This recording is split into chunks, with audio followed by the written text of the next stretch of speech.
Halo guys, perkenalkan gue dengan Yedija, seorang commercial photographer di channel Anice Creative Media. Dan gue lihat kalian kayaknya masih banyak yang belum subscribe channel gue, jadi sekecil, segampang kalian cuma subscribe channel gue, itu udah bisa ngebantu gue buat gue makin semangat lagi buat bikin video semacam ini, sharing ilmu, dan masih banyak lagi yang bisa gue bagiin ke kalian.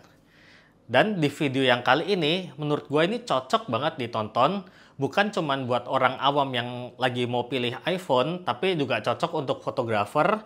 Dan menurut gue ini juga cocok buat reviewer handphone pun, karena ilmu yang gue bagiin ini menurut gue itu berguna banget. Nah, gue mau rekap singkat aja. Jadi, subuh dini hari tanggal 10 September 2025, itu Apple baru aja rilis beberapa produk barunya. Itu ada AirPods Pro 3 yang makin bagus kualitas suaranya. Lalu ada ANC-nya, noise cancellation-nya itu lebih kedap lagi, 2 kali lebih kedap. Itu kalau gue sendiri sih cocok, karena gue suka pakai AirPods di tempat yang berisik. Ditambah itu katanya juga ada heart rate monitor, ini juga bakal ngebantu gue yang nggak suka pakai smartwatch. Lalu ada juga Apple Watch yang ternyata itu udah seri 11.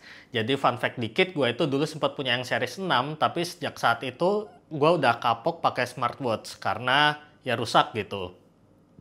Jadi sekarang gue lebih pilih yang classic watch saja, karena menurut gue di range harga Apple Watch itu gue udah bisa dapat jam tangan klasik yang lebih classy kalau dilihat.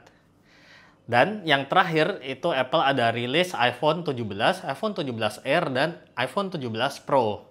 Nah, ini nih yang mau gue bahas. Tapi karena channel ini adalah channel khusus fotografi, itu gue akan bahas khusus di kameranya aja ya. Kalau kalian mau lihat perbandingannya atau lebih detail lagi, mau pilih yang mana gitu, mungkin kalian bisa cek langsung ke websitenya, atau kalian bisa cari di reviewer-reviewer yang udah trusted, mungkin seperti Gadgetin, Best Indotech, Putureza, K2G, Indratech, dan lain-lain gitu. Langsung kita masuk ke pembahasannya aja ya. Nah, yang pertama ini gue mau bahas tentang kamera depannya iPhone yang udah ditingkatkan oleh Apple, dan semua iPhone 17 itu dapat upgrade ini. Nah, poin upgrade-nya adalah ada di sensor kameranya yang sekarang bentuknya itu square, dan menurut gue Apple ini genius banget. Sini gue jelasin. Kalian pernah ada pertanyaan nggak? Kenapa kalau lensa itu bulat, gambar yang dihasilkan itu harus persegi panjang? Karena itu ada hubungannya dengan sensor kamera depan iPhone yang dibikin square alias kotak. Dan ini sangat amat erat dengan yang namanya image circle. Sini gue jelasin pakai ilustrasi supaya lebih jelas. Ini gue mau kasih contoh ke kalian. Yang gue pegang ini adalah lensa kamera. Dan di sini ada LED. Sekarang kalian lihat, nih LED gue taruh ke sini lalu gue angkat. Yes, inilah yang namanya adalah image circle. Kalian bisa lihat sendiri bentuknya adalah lingkaran. Dan itu adalah gambar yang dihasilkan oleh semua lensa, mau kamera mirrorless atau kamera handphone itu sama aja. Jadi pertama coba ya gua gambar di sini. Anggap aja ini adalah image circle. Ini yang dihasilkan oleh lensa. Tapi yang bakal ditangkap oleh sensor itu nggak akan semuanya ini, karena sensor itu bentuknya kotak atau rectangle gitu. Gua akan gambar, misalkan di sini. Nah, ini adalah contoh gambar sensor 3:2. Biasanya kalau mirrorless itu 3:2. Dan kalau kalian pakai iPhone itu biasanya beda lagi, 4:3. Itu agak lebih kotak, mungkin ya kurang lebih seperti inilah. Nah, di sini 4, di sini 3. Jadi kalian bisa lihat meskipun image circle-nya itu segini, tapi yang ditangkap itu cuman sebatas ini aja guys. Dan biasanya bahkan yang dipakai itu lebih kecil lagi dari ini. Mungkin misalkan meskipun sensornya segini, tapi gambar yang diambil itu misalkan cuman segini nih. Nah, gitu. Kenapa? Karena ini digunakan untuk kompensasi image stabilization. Jadi harus di crop lagi gitu. Nanti gue akan jelasin lebih jelas lagi di ilustrasi selanjutnya. Nah, itulah kenapa juga kalian coba deh, kalau kalian foto pakai kamera iPhone utama, lalu kalian pindah ke mode video, itu pasti ada frame yang hilang atau kepotong gitu. Atau mungkin kalau istilah umumnya ya gambarnya ke zoom dikit gitu. Padahal itu sebenarnya kepotong dengan tujuan untuk stabilisasi atau kompensasi supaya image-nya itu lebih bagus lagi baik dengan software maupun optical gitu. Lalu kita coba nih identifikasi masalah seperti yang sudah dipresentasikan Apple. Biasanya kalau kita mau foto selfie landscape seperti yang ada di Now you can tap to expand the field of view and rotate from portrait to landscape, giving you more flexible ways to frame your photos and videos.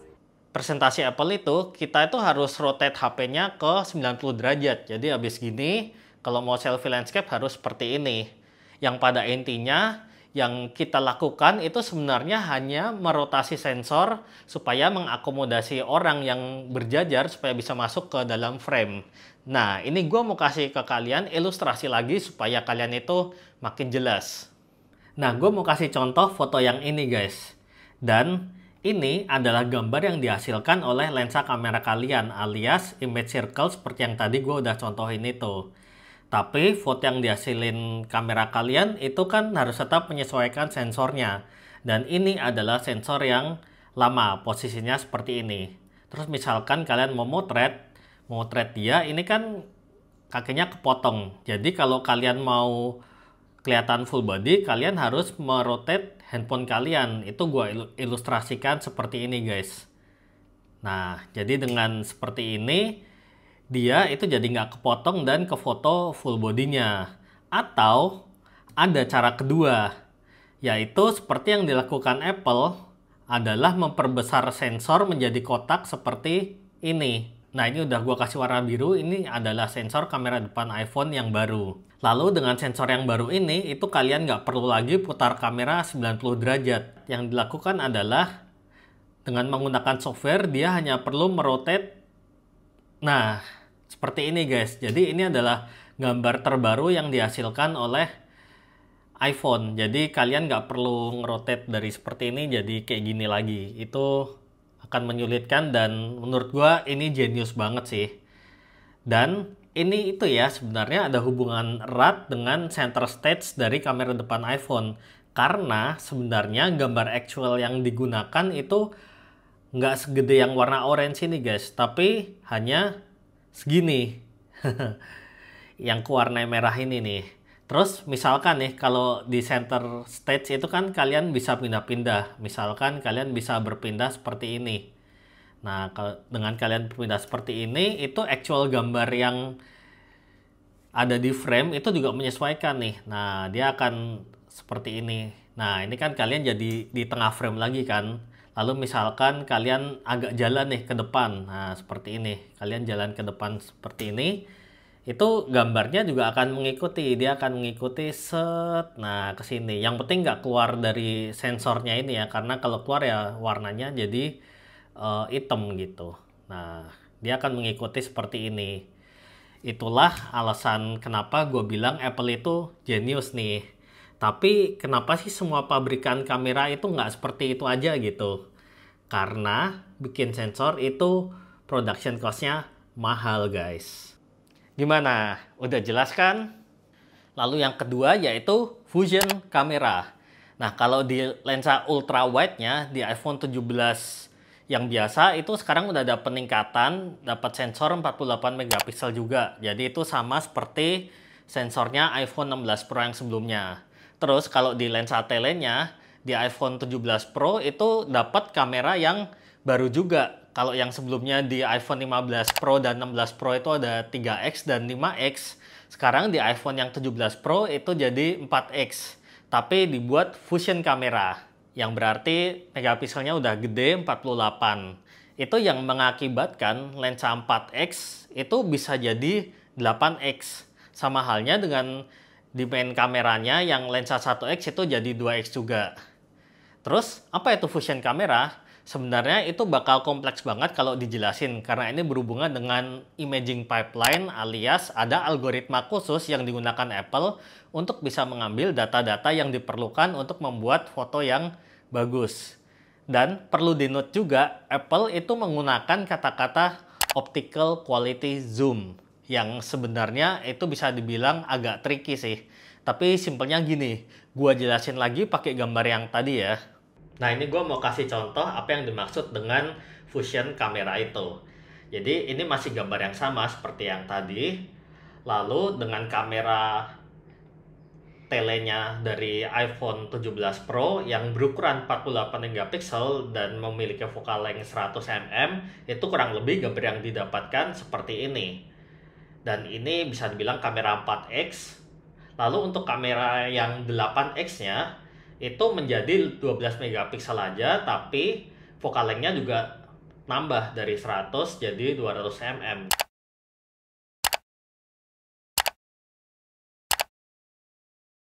Jadi yang kalian dapatkan itu kurang lebih seperti ini. Jadi lebih ngezoom gitu dari yang sebelumnya hanya seperti ini. Nah, lalu ini nih bagian yang agak tricky. Jadi Apple itu kan menggunakan kata-kata optical quality zoom. Jadi untuk menghasilkan gambar yang bagus di 12 megapiksel ini dan Apple menggunakan fusion kamera, itu Apple menggunakan data yang didapat dari 48 megapiksel sensor ini untuk bisa menghasilkan gambar 12 megapiksel yang lebih kecil tapi bisa lebih tajam karena dia mungkin menggunakan algoritma yang membuat gambar yang dihasilkan 12 megapiksel ini nggak kalah bagusnya dengan yang 48 megapiksel ini. Terus yang tricky nih, tadi gue udah bilang Apple itu menggunakan kata-kata optical quality zoom. Nah, terus apa sih bedanya dengan digital zoom? Karena iPhone 17 Pro itu juga bisa kan zoom sampai 40x kalau nggak salah.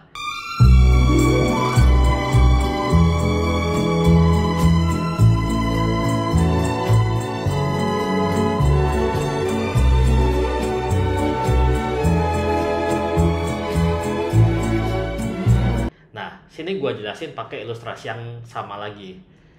Jadi, kalau tidak menggunakan optical quality zoom, sedangkan menggunakan digital zoom, itu yang terjadi adalah, misalkan kita mau mendapatkan gambar yang seperti ini, di sensor yang sebesar ini, itu digital zoom kurang lebih seperti ini nih guys. Jadi, gua zoom, nah, jadi gua akan mendapatkan gambar seperti 200 mm yang tadi. Croppingnya kan kurang lebih seperti ini. Ini mendapatkan 48 megapiksel tapi menggunakan digital zoom. Sehingga hasil gambarnya pasti itu akan lebih burik lagi.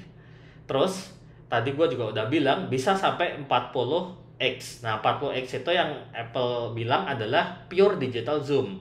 Jadi kalau kita ilustrasikan itu kurang lebih ya mungkin estimasi seperti inilah.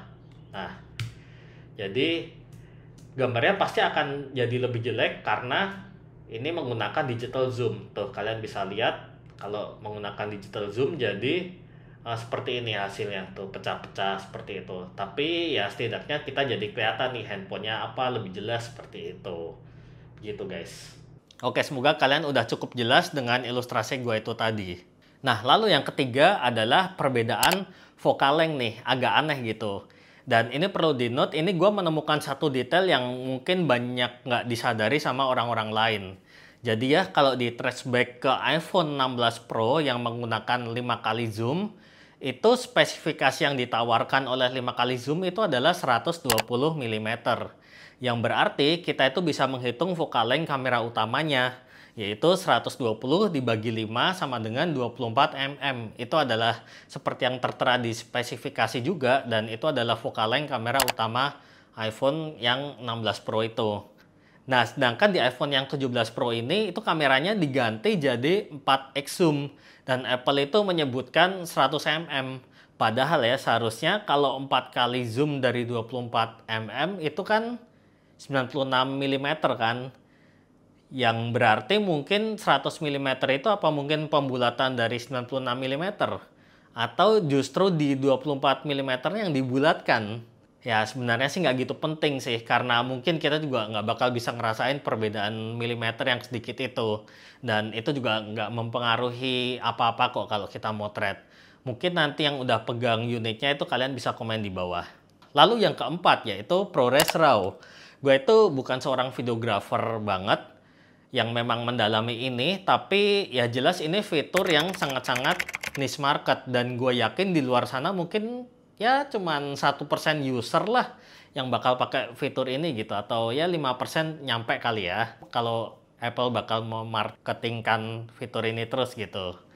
Jadi kalau gua jelasin untuk orang awam nih, kurang lebih kayak gini nih. iPhone 16 Pro itu kan ada 3 jenis perekaman.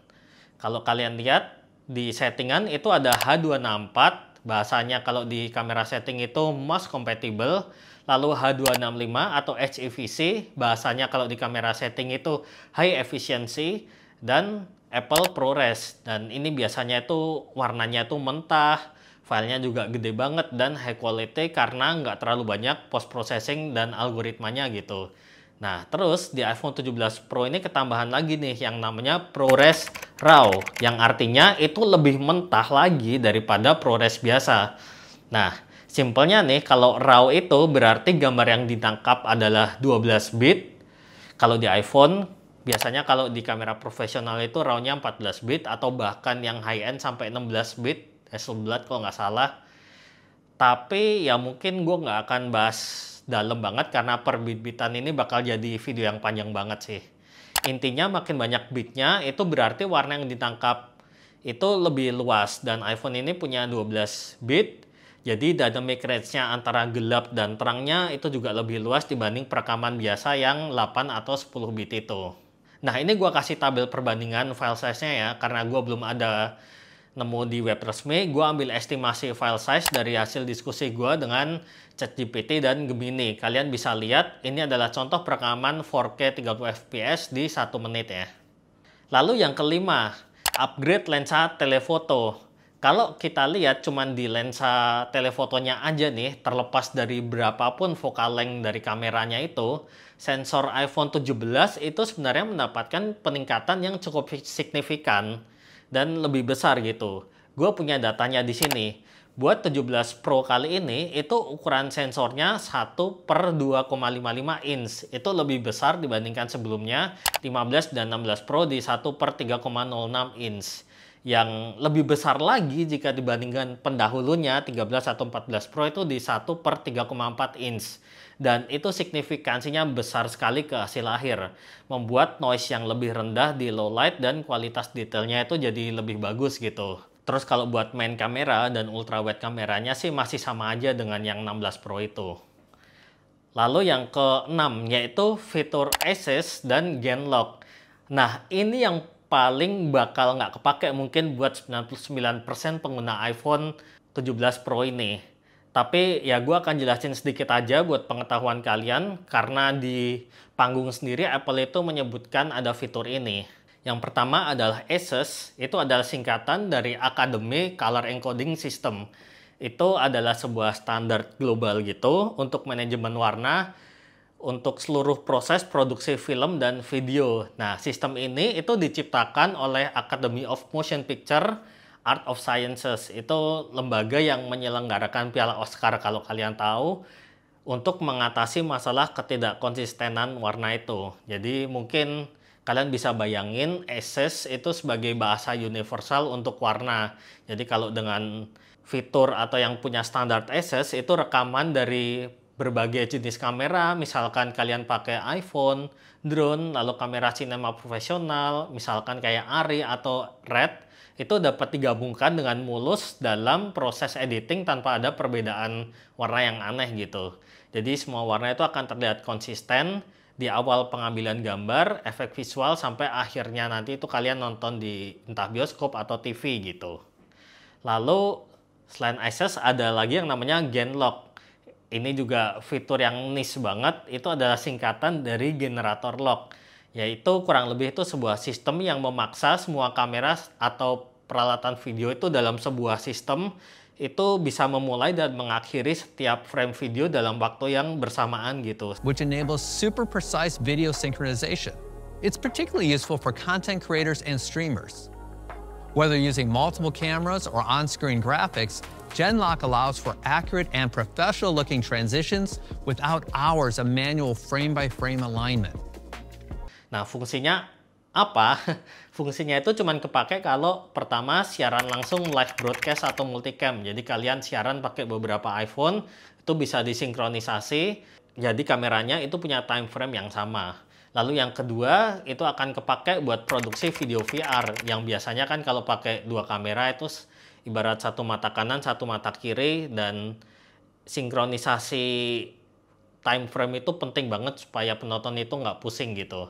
Lalu yang ketiga, bisa juga buat virtual set. Misalkan kalau mau syuting pakai LED, itu kamera yang di LED dan kamera yang di subjek, itu gambarnya itu juga harus sinkron.